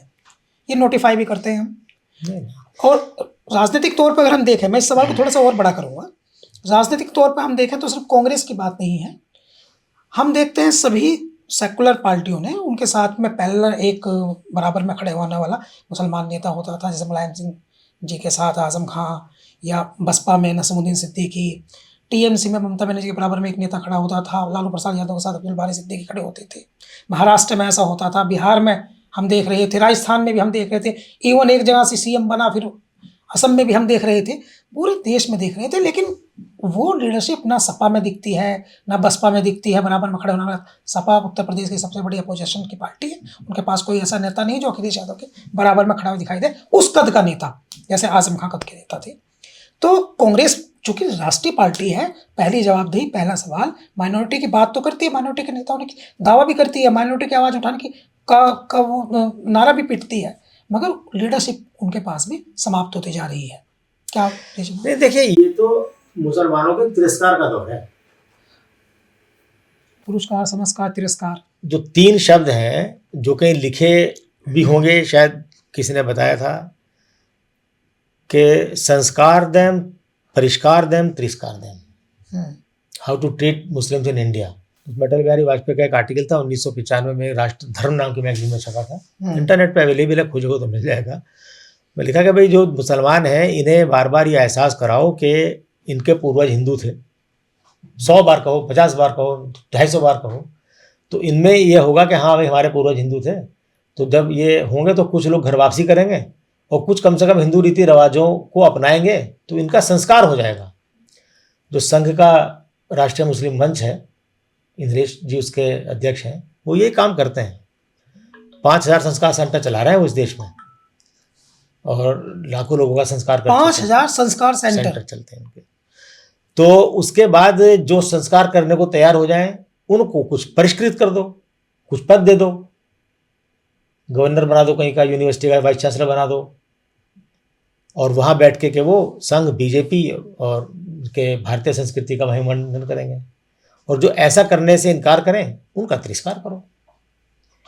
तो कोई पार्टी हो, वो इन्हीं 3 शब्दों के साथ इस्तेमाल, इन्हीं 3 पॉलिसी पे चल रही है। चूंकि मुसलमान 2014 के बाद डिस्क्रेडिट हो गए। पहले मुसलमानों को, मुस्लिम तंजीमों को ये बड़ा घमंड रहता था कि साहब हम तो किंग मेकर हैं, हमारे बिना कोई सरकार बन नहीं सकती। तो भाई मोदी ने बना के दिखा दी। तो एक बार नहीं, एक बार नहीं 3 बार बना के दिखा दी। तो मुसलमान अपने साथ पार्टी रखतियां क्यों थी? उनके साथ उन्हें यह लगता था कि मुसलमान हमारे बगल में खड़ा होगा तो मुस्लिम वोट हमें मिलेगा, इसलिए रखती थी। और मैंने जो बुखारी वाला केस आपने बताया था, तो मैंने एक आर्टिकल लिखा था, उसमें मैंने ये लिखा था, क्योंकि बुखारी साहब जो उनके बड़े वाले बुखारी साहब थे ना, इनके वालिद साहब, वो थे शेर आदमी। उन्होंने काशीराम के साथ समझौता किया था 96 में, तब भी नहीं मिले थे। तो इनकी डील हुआ कि मुस्लिम वोट दिलाएंगे, बदले में हमें राज्यसभा देखो। अब वो खेल हो गया खत्म, तो मुस्लिम चेहरा क्यों दिखा के हिंदू वोट अपना नाराज करो। तो मैंने एक आर्टिकल में लिखा था कि अब्दुल्ला बुखारी मुस्लिम वोटों का एक ऐसा शोरूम खोल के बैठे हैं कि जहां वो फीस तो ले लेते हैं, प्रोडक्ट नहीं देते, लेकिन प्रोडक्ट डिलीवरी नहीं हो पाती है। तो 1996 में जब बीएसपी और अब्दुल्ला बुखारी का प्रयोग फेल हुआ, तो हमने काशीराम जी से पूछा। काशीराम जी के साथ काफ़ी उठना बैठना हमारा होता था, हुमायूं रोड पे रहते थे वो, तो सब पुरानी बातें बताते थे वो। तो हमने पूछा एक बार के साहब बुखारी साहब से क्या डील थी, तो बोले डील तो एक ही होती है कि भाई हम तुम्हें वोट दिलाएंगे और तुम हमें राज्यसभा दे देना। तो वो अपने बेटे के लिए, या उसके अब खुद तो नहीं जाना चाहते थे, बेटे के लिए, अब्दुल्ला बुखारी के लिए सीट मांगी होगी उन्होंने, जो भी काशीराम के मुताबिक। मेरी बात का खंडन करने के लिए ना काशीराम जी जिंदा है ना बड़े बुखारी साहब जिंदा है, लेकिन जो काशीराम जी ने बताया वो मैं आपको बता रहा हूँ कि भाई, तो मैंने भाई आपने दी क्यों नहीं? बोले दे दे कैसे। 1993 में भी हमें 67 सीटें मिली थी और 1996 में हमें 67 सीटें मिली थी। हमारा जनाजा तो जहां 1993 में था वहीं रहा। इनसे गठबंधन का हमें फायदा क्या हुआ? इनसे गठबंधन का हमें क्या फायदा हुआ? उल्टा इनका गठबंधन का फायदा हमें यह हुआ कि कांग्रेस बढ़ गई, 33 सीटों पर पहुंच गई 25 से। तो जब हमें फायदा नहीं हुआ तो हम उनको क्यों दें? तो ये जैसे आपने कई बड़े बड़े नाम गिनवाए, अगर नसीमुद्दीन सिद्दीकी का भी आपने नाम, ये सब बीएसपी के करीब थे, वो तो रखा जाता था करीब। ये टोकनिज्म की राजनीति है। आजम खान बहुत बड़े नेता थे। कहाँ के नेता थे? रामपुर के बाहर जिस दिन चुनाव लड़ लेते आजम खान, तो पता चल जाता कितने बड़े नेता हैं। बड़ा नेता पता है कौन होता है? बड़ा नेता होता है जिसके नाम पे वोट मिलता है। बड़े नेता थे अटल बिहारी वाजपेयी, अकेले नेता हैं जो देश में कहाँ कहाँ चुनाव लड़े हो। 1951 से चुनाव लड़ना शुरू किया, 3 जगह चुनाव लड़े थे पहली बार में ही, मथुरा, बलरामपुर और लखनऊ। एक बार में 3 लोकसभा, एक बार में 3। तब ये रूल था लड़ सकते थे 3, फिर 2 हो गया, फिर 2 का हो गया है। तो अटल बिहारी वाजपेयी बलरामपुर से सांसद रहे, पहला चुनाव वहीं से जीते थे 57 में। फिर वो नई दिल्ली से रहे, विदिशा से रहे मध्य प्रदेश में, और 5 लोकसभा सीटों से वो सांसद रहे हैं। बड़े नेता तो ऐसी मूवमेंट करके अटल बनाते हैं, चुनाव में भी जॉर्ज नहीं जाते फर्नांडिस जॉर्ज फर्नांडिस क्या थे? क्रिश्चियन थे ना। 2% 2.5% की आबादी है, लेकिन जॉर्ज फर्नांडिस कहाँ से चुनाव जीते? मुंबई से वो चुनाव जीते, कर्नाटक में एक बार जीत कर आए चुनाव, फिर बिहार से आके चुनाव लड़े, वो नेता थे। वो कोई एक मुस्लिम नेता बताओ जिसने कभी जनहित के मुद्दों पर संघर्ष करके नेता बना हो? ये सब मुसलमान जिन्हें हम लीडरशिप कहते हैं, मुस्लिम लीडरशिप इस देश में आज़ादी के बाद थी का? जरूरत ही नहीं थी उसकी। आज़ादी के बाद नेहरू हमारे सबके नेता थे। हमने किसी मुसलमान के कहने पे भारत में रुकने का हमारे पूर्वजों ने फैसला किया था? कांग्रेस आइडियोलॉजी, कांग्रेस थे उस टाइम, कांग्रेस ही थी। तो जब तक पंडित नेहरू जिंदा रहे, पंडित नेहरू मुसलमान सबके नेता वो थे, मुसलमानों के भी थे। इंदिरा गांधी थी, मुसलमानों की भी नेता थी। इंदिरा गांधी के खिलाफ जब जनता पार्टी खड़ी हुई तो मुसलमानों ने उसे भी नेता माना अपना। तो मुसलमानों को अलग करके देखना ही गलत है। सरकारों में, राजनीतिक दलों में मुस्लिम का प्रतिनिधित्व नहीं होना चाहिए। नहीं, बिल्कुल होना चाहिए, बहुत जरूरी है। अभी मुख्तार अब्बास नकवी आए थे, उनका मैंने इंटरव्यू किया था। मैंने उनसे पूछा कि बीजेपी का तो एक भी नहीं है सांसद।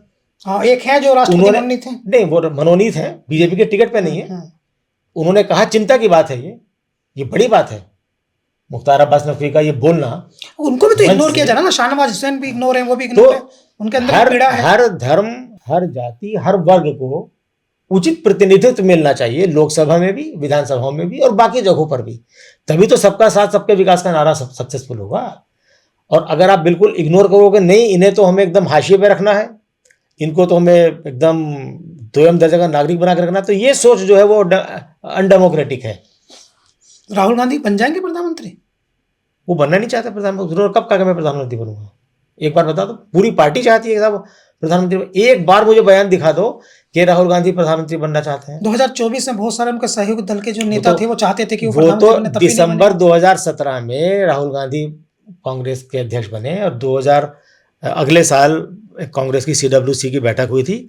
उसमें तय किया गया कि कांग्रेस सत्ता में आएगी तो राहुल गांधी हमारे प्राइम मिनिस्टर होंगे। ये CWC का फैसला है। कांग्रेस के संविधान के मुताबिक CWC के फैसले को CWC ही पलट सकती है। तो राहुल गांधी पार्टी में अपने पर उम्मीदवार पद के नेता है। राहुल गांधी से जब भी ये सवाल पूछा जाता है वो ये कहते हैं कि जब हम सत्ता में आएंगे तो हमारे सांसदों का जो दल होगा वो मिलकर नेता चुनेगा, जिसको वो नेता चुनेगा वो प्रधानमंत्री बनेगा। CWC कहाँ है फिर?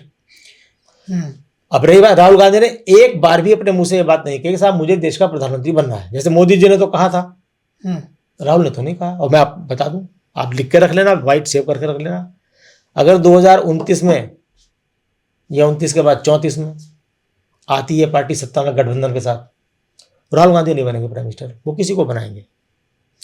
राहुल गांधी को लोग समझ नहीं रहे हैं। क्या क्या क्या है राहुल गांधी? नहीं, आप क्या समझ रहे हैं? राहुल गांधी, देखिए उनके बारे में जो बात मैंने कही थी कि साहब उनका एरोगेंस झलकता है, वो एक अलग बात है।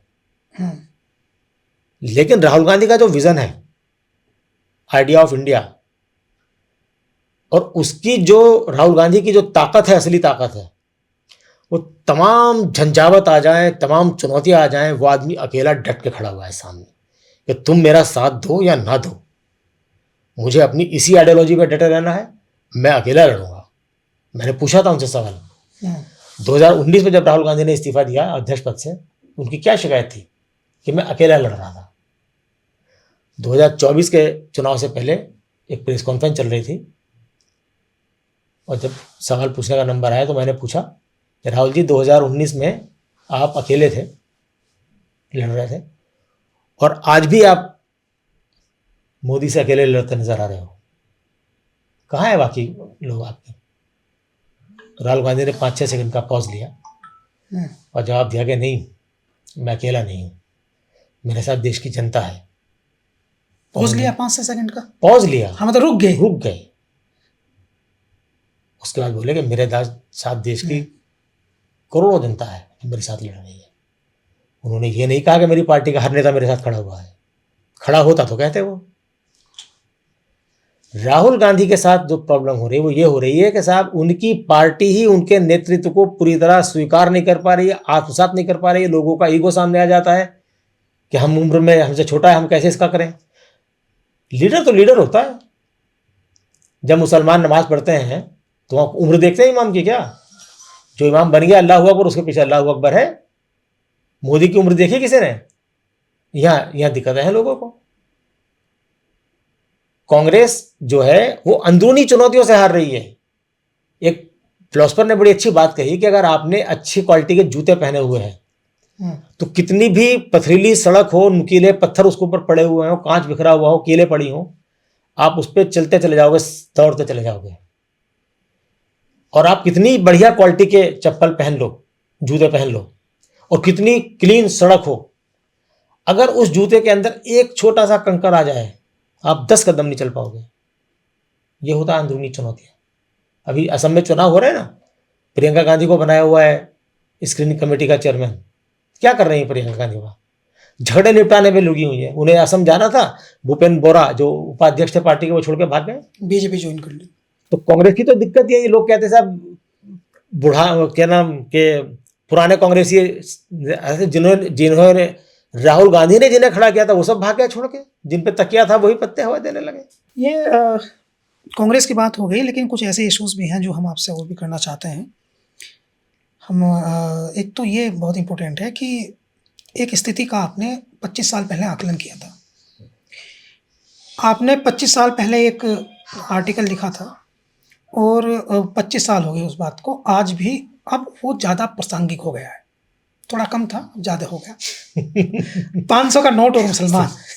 25 साल नहीं हुए, 2008 में लिखा था। 2008 में 18 हो गए, लेकिन 2008 में तो कांग्रेस पार्टी की सरकार थी। ये वो दौर था कि जब 500 का नोट चलन में था, बटला हाउस एनकाउंटर हुआ था। बटला हाउस एनकाउंटर हुआ था, उसके फौरन बाद लिखा था, क्योंकि उसके बाद खबरें आई थी कि बहुत सारे मुस्लिम जो वर्कर थे आईटी कंपनी में काम करने वाले नोएडा, ग्रेटर नोएडा में, उनको नौकरी से निकाल दिया गया।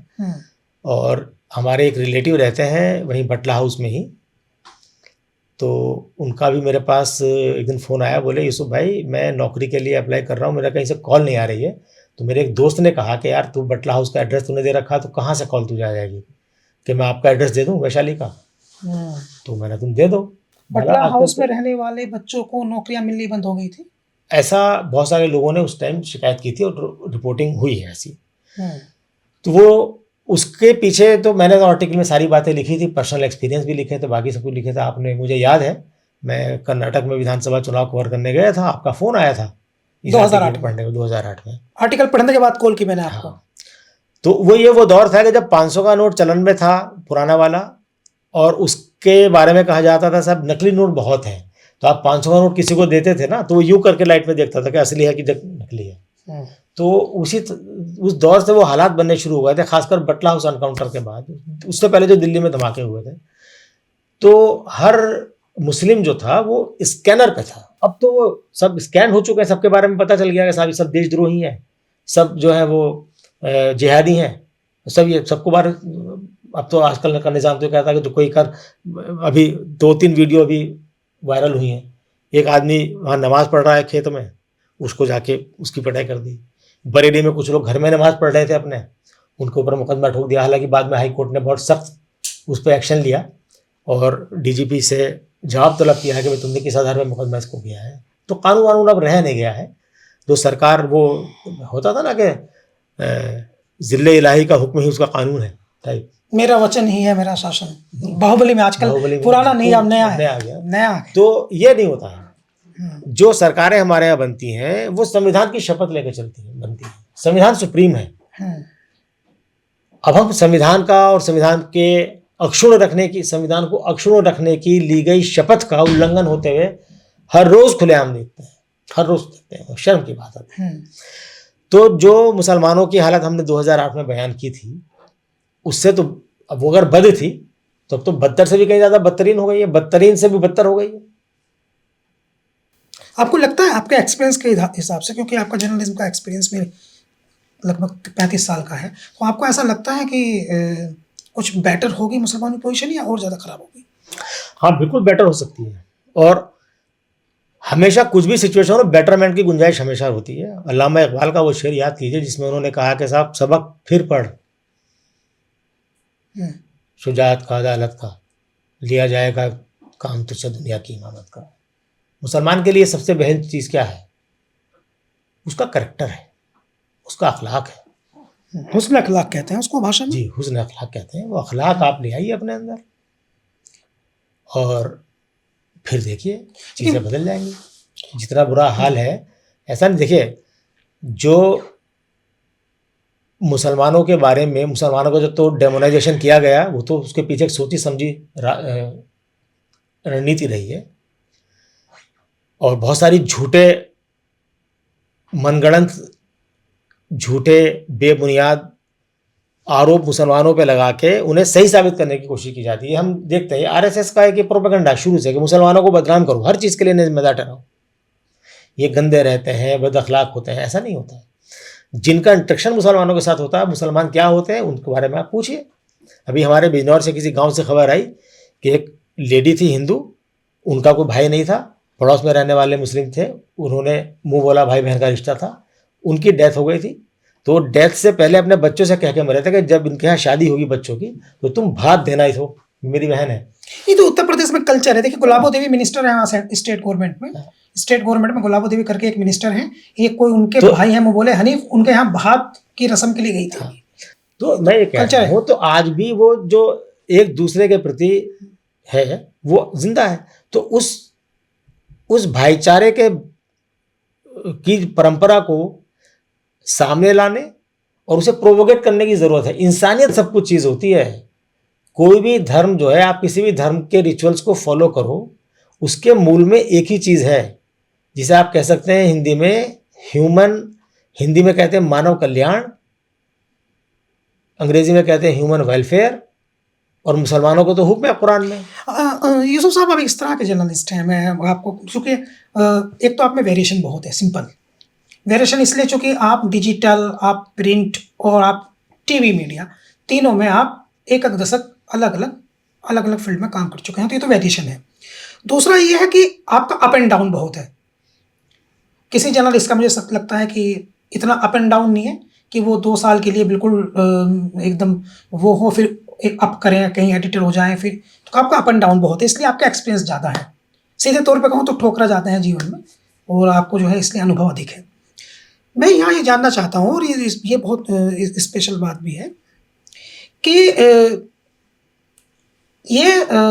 जो आरएसएस के लोग हैं, इनकी भी आप मुखर होकर आलोचना कर लेते हैं, और जो मुसलमानों के मौलाना हैं इनकी भी ज़बरदस्त आलोचना करते हैं, और आपके खिलाफ प्रदर्शन होने लगते हैं। ट्रिपल तलाक पे आपने इतना लिख दिया कि आपके खिलाफ जो है वो प्रदर्शन होने लगे, बयान आने लगे, मौलाना आपसे नाराज़ होने लगे। जैसा मैंने आपको थोड़ी देर पहले बताया था कि मेरी जो परवरिश हुई है वो बहुत ही डेमोक्रेटिक तरीके से हुई है, और मेरे वालिद साहब ने मुझे बचपन से मुखर होके साफ साफ बोलना सिखाया। वो कहते थे कि साहब अगर मेरी कोई बात गलत लगे तो भी मुझे टोक देना, और उनसे कई बार उनके साथ भी हमारी बहस हुई मुद्दों पर। बाद में वो बड़े खुश होते थे कि तुमने बहुत अच्छा बोला। तो ये चीज़ हमें वहाँ से मिली। अगर किसी बच्चे का बाप उसे किसी चीज़ के लिए प्रोत्साहित कर रहा होता है तो उसमें वो अपने आप कॉन्फिडेंट हो जाता है, तो उसमें दिक्कत नहीं होती। तो चूंकि हमने शुरू से सच के लिए लड़ना सीखा है, बोलना सीखा है, तो आदत हमारी आ गई है। तो जो बात गलत है वो गलत है, तो चाहे संघ वाले कहें, वो चाहे जमात इस्लामी वाले कहें। मैं तो ये पर्सनल नतीजे से, एक्सपीरियंस से इस नतीजे पर पहुंचा हूँ कि जो लोग धर्म के ठेकेदार बने फिरते हैं, धर्म से मतलब धर्म के मोटे तौर पे 2 पहलू हैं। एक होता है कि धर्म आपका जिन चीज़ों को करने के लिए कहता है, धर्म तो बताता है भाई ये करना है, ये नहीं करना है। कुरान की जो आयतें हैं जिन्हें मुहकम कहते हैं, शरीयत के नाम पे मुसलमानों में जहालतें थोप दी गई हैं, उन्हें कहीं से अडॉप्ट कर लिया गया है बिदअत बना के, और फिर हम उस पर अड़े हुए हैं कि नहीं हम तो ऐसे मानेंगे। वो आलिम नहीं है, वो जालिम है। मैं फिर ये बात कर रहा हूँ, और मैंने आर्टिकल लिखा था, ये एबीपी न्यूज़ की वेबसाइट ने छापा था इसको, मेरे शायद फेसबुक वॉल पे भी पड़ा होगा, और कुरान की आयतों का हवाला देते हुए मैंने लिखा है। तो जब कुरान में एक तरीका बता दिया कि साहब ऐसे करना है, तो उससे डेविएट होकर आप क्यों फैसला कर रहे हो भाई? और हम ये बात जानते हैं, हमने सीखा, कुरान को पढ़कर हमने सीखा, और हम इसके बारे में चुप रह जाएं तो फिर तो हमारे मुसलमान होने पे लाना था, पत्रकार होने पे लाना था। ये तो मैं समझ गया आपकी बात, मगर मुझे एक पर्सनल सवाल आपसे पूछना है क्योंकि थोड़ा समय हो गया है। यूसुफ भाई, आप एक छोटे शहर से आए, दिल्ली में आए, बड़े पत्रकार बने, ठीक ठाक आपने आइडेंटिटी विकसित की। एक समय ये माना जा रहा था कि आप किसी बड़े न्यूज़ चैनल के चीफ एडिटर बनेंगे, संभावना थी जी न्यूज़ के ही बनेंगे। थोड़ा पर्सनल सवाल है, लेकिन ये जो पत्रकारिता की पढ़ाई करते हैं या जो जर्नलिस्ट बनना चाहते हैं, जो कैरियर तलाशते हैं, या जिनमें महत्वाकांक्षा होती है, इसमें भी चूँकि तरक्की, पदोन्नति होती है, प्रमोशंस का गेम होता है। रिपोर्टर जो है वो सब एडिटर बनता है, फिर एडिटर बनता है, उसका भी जीवन है। तो उस टॉप पोजीशन में किसी बड़े न्यूज़ चैनल के आने में क्या रुकावटें रही? नहीं, वो तो क्या है कि बहुत सारी चीज़ें अपने हाथ में होती नहीं है, ये वक्त करता है ना फैसला।